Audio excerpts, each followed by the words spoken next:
Who gon' take it there? Who gon' take it there? Who gon' take it there? Who gon' take it there? Electricity, electricity, electricity, electricity. You know what's in the air. You know what's in the air. You know what's in the air. You know what's in the air. It's possibility. It's possibility. It's possibility. It's possibility. All right, so Candace Owens and Erika Kirk had their little sit down over Charlie Kirk and his murder and some questions that Candace Owens has had about the whole situation since it happened. Now, Candace has been going out on her platform every day and making all kinds of insinuations about what did or didn't happen to Charlie Kirk. She's created this kind of vast but vague conspiracy in her mind that includes Israel, Turning Point USA sort of being in on it or not providing all of the information about it. And this has been blasting out to a huge audience. Erika Kirk recently told her to stop doing it, and it's manifested as kind of this feud between them because Candace Owens is going after Turning Point USA, not only saying that Israel and its enforcers were upset because Charlie Kirk didn't want to take their money or didn't want to continue supporting the Israel cause or something, which I'm skeptical of, but also that there now is this sort of scheme to take over Turning Point USA, and Erika Kirk is now in charge. And, you know, the fact that Erika Kirk comes across very disingenuous did not help. It kind of fanned the flames of these conspiracy theories. And so they sat down and they talked about it, and they decided that this conversation was going to happen in private, so not in front of cameras and that sort of thing, and then maybe they'll have an on-camera conversation at some point. I think that's the plan. But after this meeting, they both have essentially come out and said that it went great and it was productive, and they answered most of each other's questions. And Candace Owens has now gone out on her program to tamp down some of the theorizing that she has done herself. And this is kind of what I predicted. I figured she would probably back off of the accusations of Turning Point USA and maybe even this Charlie Kirk conspiracy angle anyway. And I guess that's where this is going to get interesting. But just real quick to play you a couple clips of Candace on her show talking about this. This is both her backing away from some of her conspiracy claims, still hedging on it a little bit and trying to cling to some parts of the narrative, as well as giving some very confusing explanations of how stuff that she said in the past about text messages is true or isn't true. It's kind of hard to tell. So listen to this real quick, and then we'll get into how I think this is going to affect the conservative media dynamic going forward. And Erika was very clear that they were sort of most upset with what obviously a bit of a fever pitch, when I tweeted that it was a God-forsaken company and people should not give money to it. And I have to own that. That's aggressive. That is actually aggressive in the retrospect. I was very frustrated. And I don't know, I felt like we weren't getting any answers and there were so many lies. And then I was getting attacked for asking all meaningful questions that was within their capacity to answer. And I've told you, I definitely, my problem in life is that I can rise to anger very quickly. But they owned right away, which felt great, that if you guys recall, Erika sat down with Glenn Beck. I actually missed this portion because I didn't get to watch the interview in its entirety, and we were pulling clips because a lot was coming out very quickly. But there was a portion that was going around that was viral, and it was Erika saying that she had Charlie's phone and that Charlie never texted anybody the night before saying that he thought that they were going to kill him. And that obviously reflected poorly on me because I was the one who said that he did, in fact, text multiple people the night before.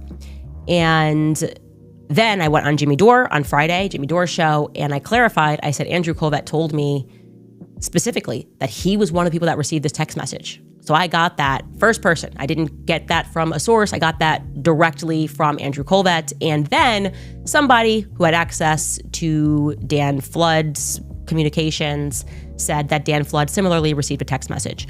They owned that right away and explained. Erika said that she has Charlie's phone. She's looking at his iMessages, and it turns out that he, like everybody else, communicates on Signal. He communicates on Telegram, and when she heard me say that, they then went and looked, and yes, that what I said was true. Andrew Kovac received a message the night before, and Dan Flood received a message the night before. Now, they asked me if I had actually like a concrete a copy of what Dan Flood got the night before, and I said no. Somebody told me what it said, which was almost exactly what Andrew said, which is they're going to kill me. Andrew did not know who they were, that he was referring to were, but they clarified that the message that Dan Flood received said the left is going to kill me. So I can't confirm that one way or the other. I have to trust them on that because I did not see that concrete message. I was told that it said they.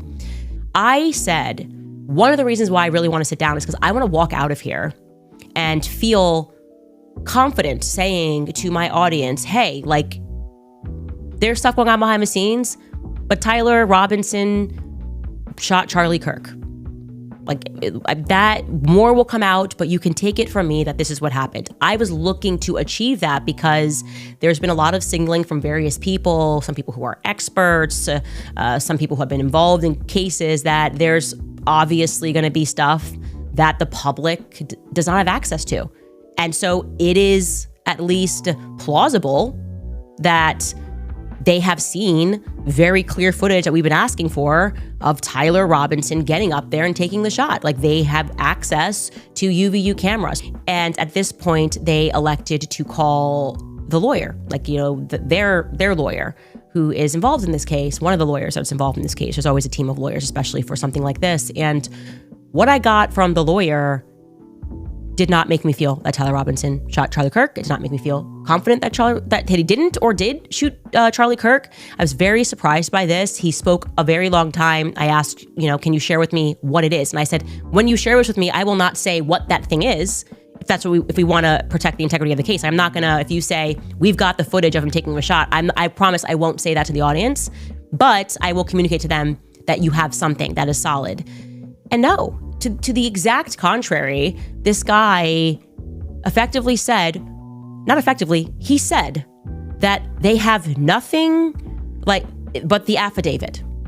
Okay, so what we have seen is what they have. Yeah, so the thing about the text messages is weird. Candace Owens alleged that people around Charlie Kirk were receiving text messages from him that he thought they were going to kill him. And TPUSA, as well as Erika Kirk, refuted that, saying that she had his phone and that nobody sent him any messages like that. Now she's saying that Erika Kirk was looking at iMessage and not other things like Signal and Telegram. But then she gets a little bit dicey there in terms of what was or wasn't actually said.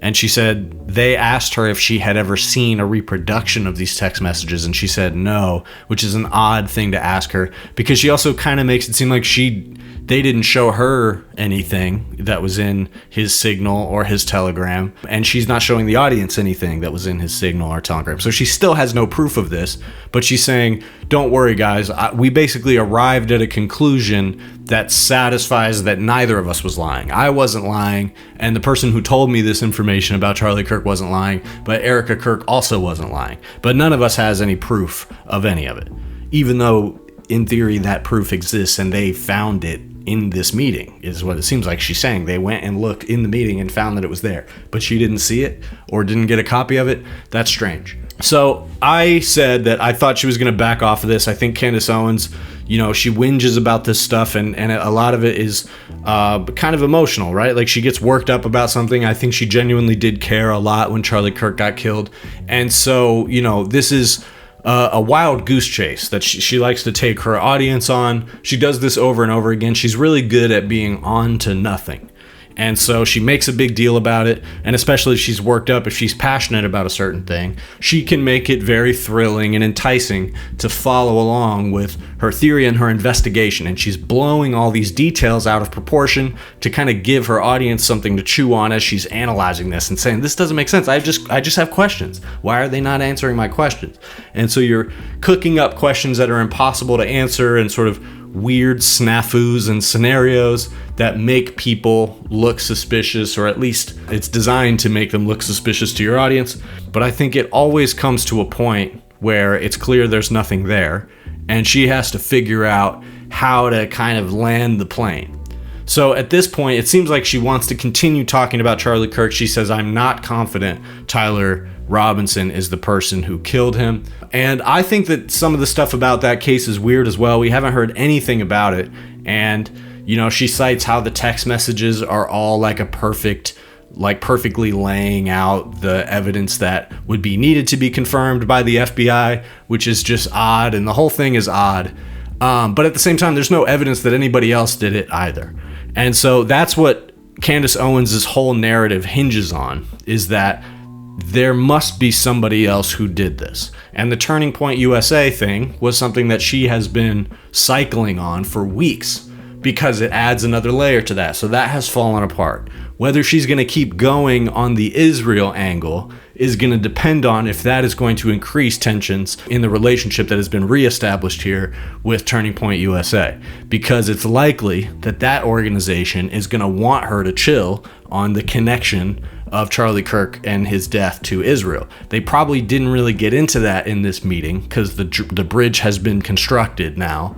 But it's likely that if that relationship and if they keep kind of being in sync, that issue of Israel is going to come up and they're going to want Candace to stop talking about that. So I think it's likely that they're going to keep being in dialogue and Candace is eventually going to decide that there's not enough there. She's run out of things to pretend are evidence for a couple weeks now at least. So at this point, she's probably just going to kind of take an excuse to move on, go back to the French president thing. Seemed to me like maybe she wanted to step away from that because it was getting her in legal trouble, and anything more that she said could just get her entwined further in that. And her audience is not happy about this. They did not want to hear that, oh, this was something that I had blown out of proportion, or I got upset, or they explained it to me, and I can't tell you anything more. But I feel a little bit better about the situation. So that's why she's hedging a little bit and saying, you know, I still don't fully trust this. I don't trust this camera guy who was apparently there. Some camera guy she did an interview with that she says she thought was sketchy. But the organization says he worked for them and that he's legit. And so all she has left to say at that point is, well, I just don't trust him. I just have a bad feeling about it. So that's what all of this comes down to. It's just bad vibes. And Candace Owens is very good at communicating that in a way that's compelling, but it doesn't ultimately lead to anything. And that's where I think this will get interesting, and it actually is important where this goes from here, because I think Candace, what she was doing was she was throwing a wrench in the narrative, the official narrative behind Charlie Kirk's murder. And for me, the place where I wanted a wrench to be thrown into that narrative is not necessarily whether or not Tyler Robinson did it, but more so the idea that this is connected to some broader conspiracy on the left. That's what a lot of the people on the right wanted to go with. They wanted to use this as an excuse to go after the left as hard as possible, and that has been what the Trump administration is doing since then. But if they don't have broad support behind that concept, that there's this radical left-wing network of terrorists that are making America less safe, if people aren't buying that and talking about it, they're going to have less ability to target people under that premise. And so Candace Owens leading people away from that narrative and to make people think, hey, maybe this was Israel that did this because of, you know, Charlie Kirk being a hero and going against Israel. And here's all these little breadcrumb pieces of evidence and half evidence. And so people kind of got led in that direction. And I think a lot of them are probably going to stay there. But for right now, the trail has gone cold a little bit. And the question is Candace Owens now going to be more favorable to a narrative that this was, you know, left-wing Antifa conspiracy? Because none of them have gone as far as saying that this is a plot by Israel to kill Charlie Kirk and the left terrorism thing is a red herring. Candace Owens hasn't said quite that. She's hinted at that. And so the question now, because that is the inconvenient thing for Erika Kirk and Turning Point USA, is they want this to be about the left. They want to be harmonized with the administration about that and use their mouthpiece to say this is a reason to crack down on the left, specifically the anti-fascist and the anti-Zionist left. That's what Turning Point wants to do with this event. And Candace Owens was getting in the way of that. So is she going to now be a collaborator in that project? Because that means that probably a lot of cultural attention is going to be back focused on the left and the idea that this was some kind of trans Antifa conspiracy. So that's what I hope doesn't happen. But meanwhile, the administration is already escalating its tactics to that effect. And you see that with this FBI bust of something that supposedly was happening in LA. This was a plot by a group supposedly called the Turtle Island Liberation Front that was doing some kind of bombing scheme, a plan to bomb companies with this sort of like left-wing radical agenda. So the administration has now said that they've busted this plot and it's part of their going after of, the left-wing Antifa conspiracy and network of terrorism. So it seems like some kind of honeypot. The evidence that they have in this seems dubious, as well as kind of reflecting the type of evidence that the IDF will often present in order to justify their indiscriminate bombings. It just kind of has that same type of feel, as well as the fact that there's only one Twitter account that can be traced back to this name. That's from Canada, and it is pretty recent too, like in the last year that this Twitter account has even existed. And I don't think this group has had much presence online at all until around October of this year, meaning shortly after Charlie Kirk was killed, there was an effort that drew people into this plot to set these bombs off. So they've made some arrests, which implies that these are really people who are interested in doing this. Who knows what the circumstances are, but historically those are the kind of things that the FBI has done in order to ramp up arrests of people in certain groups, is try to entice those groups or individuals who might have an interest in joining those groups into committing certain types of crimes. And the thing for me is, like, how often does this kind of thing happen anyway? You have mass shootings that happen every week, almost every day in this country. How often do you have some scheme of bombings that is plotted? It's not very often at all. And the reason is because bombs and explosive devices are actually something that the federal government has a pretty tight watch on. So you kind of can't start putting those things together without it setting off some red flags, which is the reason why plots like this tend not to go through. That tends to be when the attention of the authorities is caught. So in other words, to the extent that these kind of schemes happen in the first place, I cannot even name the last time some kind of left-wing plot to do some kind of property damage or something in this way, where you have an organized group that ostensibly was going to commit this crime and then claim credit for it. When was the last time that has happened? It almost never does. So obviously they are trying to accentuate this. They're trying to fabricate this problem and continue to use it as a way to go after the left in any institutional way that they can, extending to groups like DSA and even the traditional Democratic Party. So where Candace Owens goes and the right-wing narrative goes from here on Tyler Robinson is important. I think they've already kind of watered down the excitement over like the truth of Charlie Kirk and what happened to him, because a lot of Candace Owens' audience is disappointed by this. But if she pivots back to this idea of like Antifa and that's the conspiracy at hand, there has to be some kind of conspiracy, right? She's not gonna come out and say that this was just probably some random lone guy who decided to do this because he was fucked up in the head and had access to weapons that he shouldn't have had. Obviously, she's not gonna say that. So it's gonna be a conspiracy by somebody. Turning Point USA seems to have been written out of the conspiracy by now. Is she going to keep going after Israel? Maybe, only for as long as that maintains a tenable relationship between her and Turning Point USA. At the point that it doesn't, is she going to back off? Is she going to start making noise about it again? We'll see. That's a problem in this coalition that is probably going to come up in the future. Candace's willingness to back off so far tells me that she would probably back off of that as well, in order to maintain whatever synchronicity they establish between each other in this meeting, deciding that they wanted to be aligned and continue to be aligned and not attack each other's sources of money. So I think that will probably prevail in this, which is going to, if it does happen, lead Candace back to the idea that the left is the conspiracy at hand here. And if that happens, we could be back to a very dangerous temperature rising type of situation in America. Not to say we ever left that, but I genuinely believe the distraction of the narrative about Charlie Kirk has gone a long way to ease tensions. So we could be back at a point where it becomes a successful flashpoint again. Me too close to, too much to do. The mission is too crucial. Shout it out from the rooftops until I lose vocals. Who gon' take it there? Who gon' take it there? Who gon' take it there?